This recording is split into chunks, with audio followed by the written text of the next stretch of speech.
पण तुम्हाला जो मी प्रश्न विचारला मतदान केलं का, त्याच्याऐवजी आता असा प्रश्न विचारला पाहिजे, काय शाही पुसली काय? यावेळेला भाजप आणि त्यांच्या मित्रमंडळींनी पुरेपूर प्रयत्न केला किंवा प्रयत्न करण्याचा प्रयत्न केला. त्याच्यामध्ये दुबार मतदार असतील, ईव्हीएमचा खेळ असेल. आता तर ज्या काही बातम्या येत आहेत त्याच्यामध्ये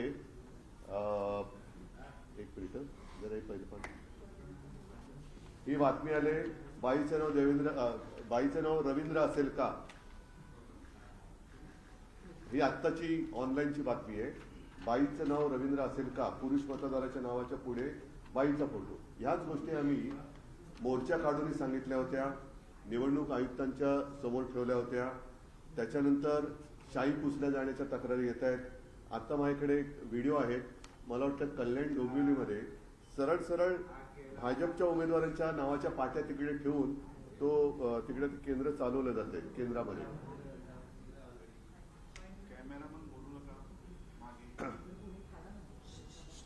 हे माझ्याकडे असणार आहे ते, हे बघा जास्त चालेल ना. हा,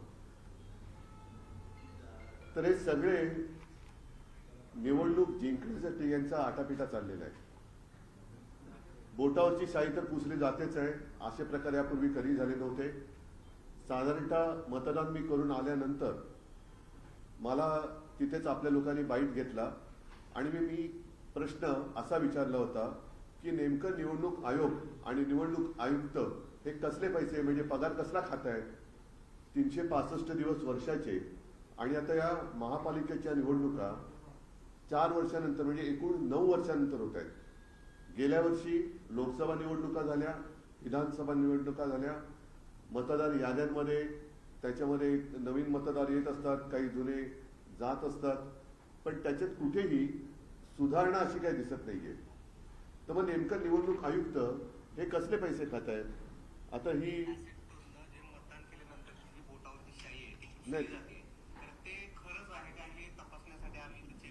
हे तुमचंच आहे.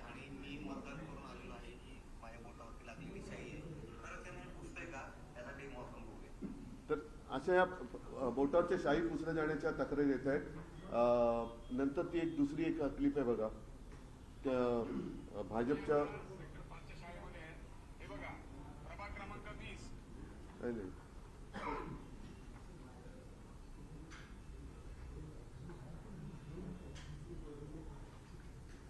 या तुमच्याच माध्यमातून बातम्या येत आहेत.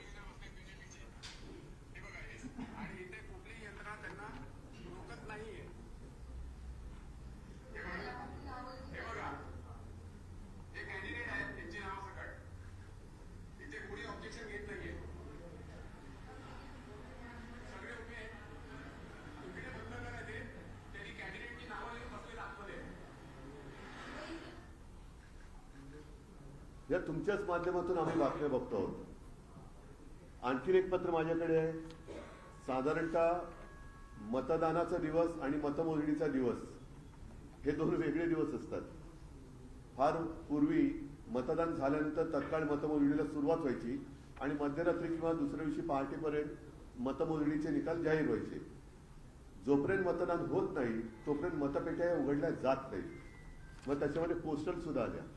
आता या ह्याच्यामध्ये निवडणूक निर्णय अधिकारी प्रभाग क्रमांक 200 ते 206 यांचे 8/1/2024 पत्र मतमोजणीच्या दिवशी मतमोजणी सुरळीत पार पाडण्याकरता उक्त दिनांकास झालेले टपाली मतदान हे मतदानाचा लिफाफा तपासून वगैरे खूप मोठे आहे. त्यांनी आज दिनांक 15/1/2024 रोजी दुपारी 3 वाजता सदर टपाली मतपत्रिकेच्या पेट्या स्ट्रॉंग रूम मधून बाहेर काढण्यात येणार आहेत. तरी त्याकरता आपण किंवा आपल्या टपाली मतपत्रिकेकरिता नेमणूक केलेला प्रतिनिधी यांना वरील नमूद वेळेत उपस्थित राहण्याकरता आपले स्तरावरून सूचना देण्यात याव्या. हे काय चाललेलं आहे? म्हणजे कोणत्या प्रकार किंवा कसली लोकशाही आहे? मला आणखीन एक मेसेज असा आला की संविधान म्हणते मतदान करा आणि निवडणूक आयोग म्हणते करूनच दाखवा. तर निवडणूक आयोग किंवा आयुक्त जे मुख्यमंत्री असं म्हणाले तसं तुमच्या माध्यमातून कळलं मला की हे रडीचा डाव खेळतायत. पण मग मुख्यमंत्री त्यांची घरघडी निवडणूक आयुक्त म्हणून नेमणूक करतायत का, की निवडणूक आयुक्तांना काही कामच नाहीये? हा सगळा प्रकार जो चाललेला आहे, धाकदपटशांचाही प्रकार करून पाहिला, त्याच्यानंतर पैसे वाटपाचा प्रकार करून पाहिला, तेही उघडकीस आले. यावेळेला सोशल मीडियातून बऱ्याच गोष्टी उघड झालेल्या आहेत. टीव्ही चॅनलमधनं सुद्धा बऱ्याच गोष्टी उघडकीस आलेल्या आहेत. अगदी मी परवा ठाण्याला गेलो होतो आणि मी आणि राज आमच्या उमेदवारांना सुद्धा कोटी कोटींची ऑफर करून त्यांची उमेदवारी मागे घेण्यासाठी प्रयत्न करण्यात आला. म्हणजे सगळ्या साम दाम दंड भेद एवढी खा कशासाठी सुटले यांना? का एवढी तुम्हाला ही महापालिकेची निवडणूक, नगर परिषदेच्या निवडणुका म्हणजे मला असं वाटतं की यांच्याकडे महायुतीकडे कर्तृत्व काही नाहीये म्हणून वाटेल ते करा. तिकडे गणेश नाईकांकडे त्यांचं मतदान केंद्रच फरार झालं. म्हणजे टांगा आहे की त्या जागेवर मला माहित नाही, पण मतदान केंद्र फरार. त्यांच्या टांगा दुखल्या फिरून फिरून, या मतदान केंद्रात गेले इकडे नाही, त्या मतदान केंद्रात 4 तास लागले त्यांना.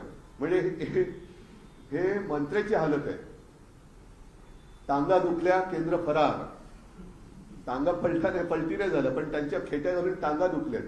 आता डोक्यावर हात मारावा की पाय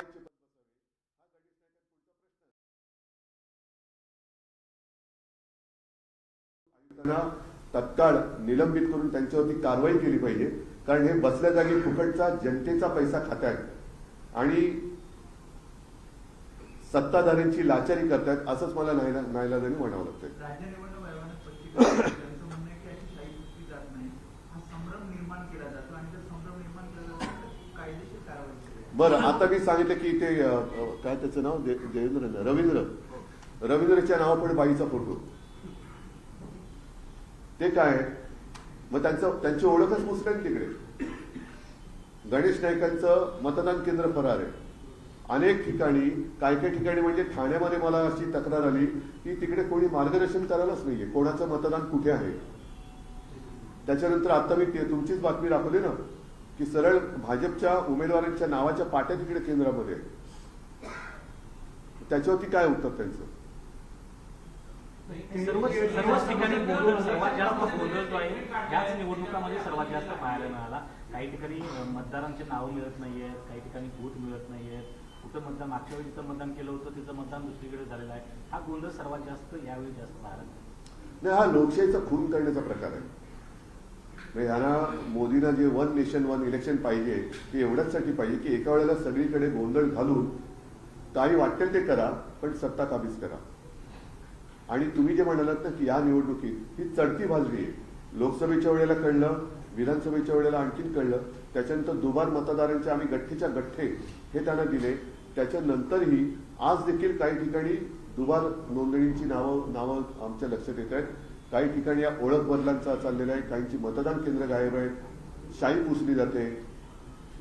म्हणजे ही शाही, वोटावरची शाही नाही, लोकशाही पुसली जाते.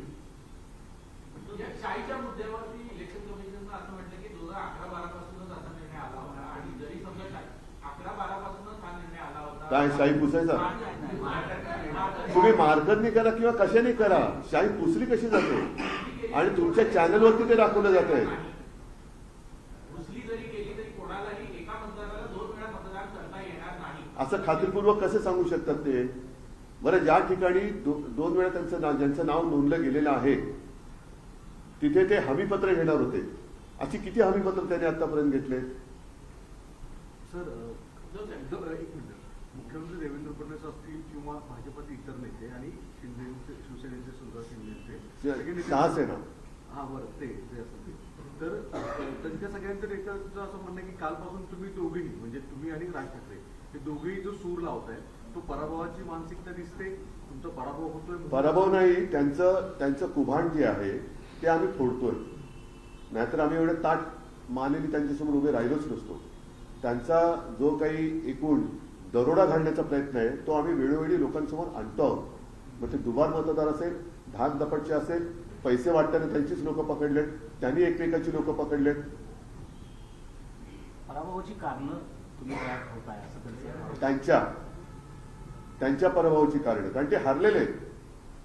देवेंद्र फडणवीस आणि त्यांची सगळी चोर कंपनी ती हारलेली आहे. हारलेल्या मानसिकतेमुळे त्यांना हे असले गैरप्रकार करावे लागतात. नाहीतर जा ना लोकांसमोर जसे आम्ही जातो तसे.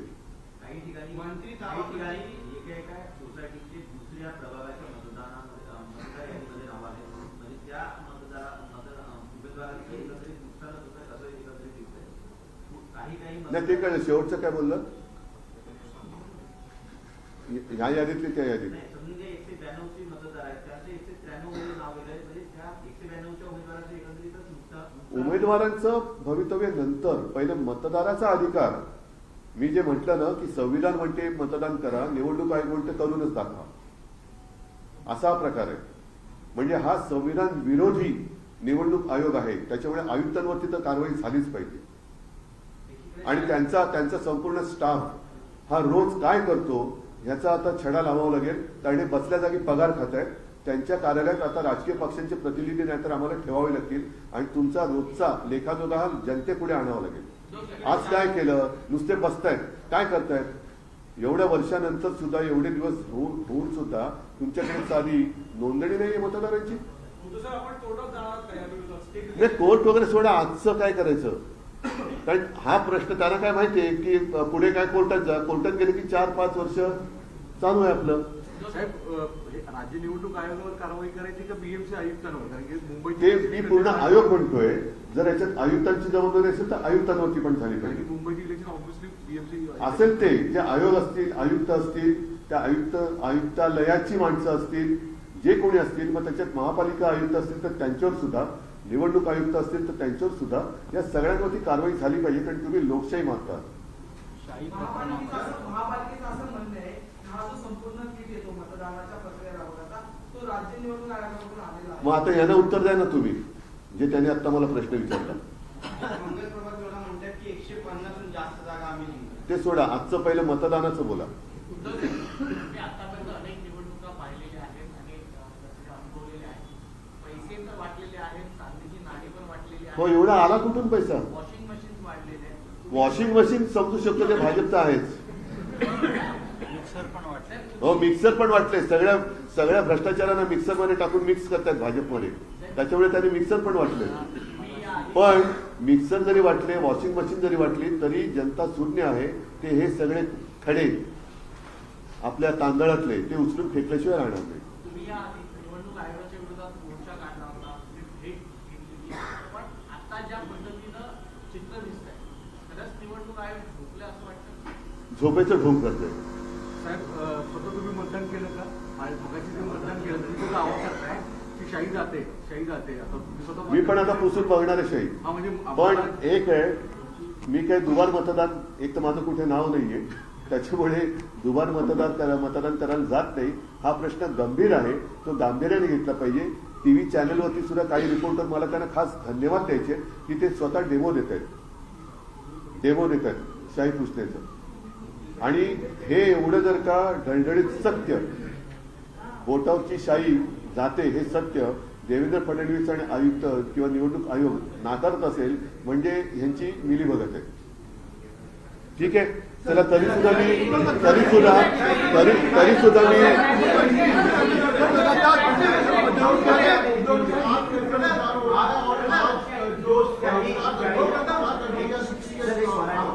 कार्रवाई करने की मांग की है, क्या क्या गड़बड़ी हो रही है और किस लिए इस पर कार्रवाई होनी चाहिए.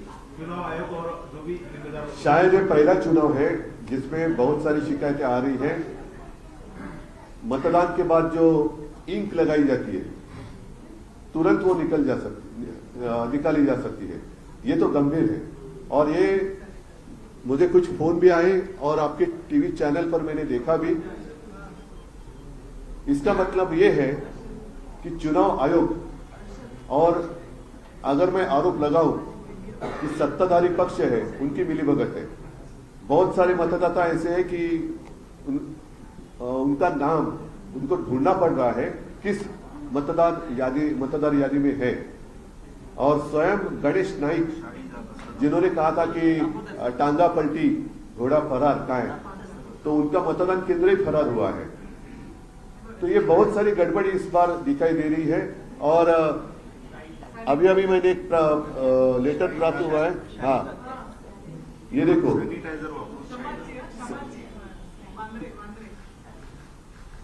ये बांद्रा में हुआ है। अभी आपको ये इतना दिखाई नहीं देगा, लेकिन वो क्या सैनिटाइजर, नेल पॉलिश रिमूवर, तो चुनाव आयोग ने क्या एजेंसी ली है सैनिटाइजर और नेल पॉलिश रिमूवर की?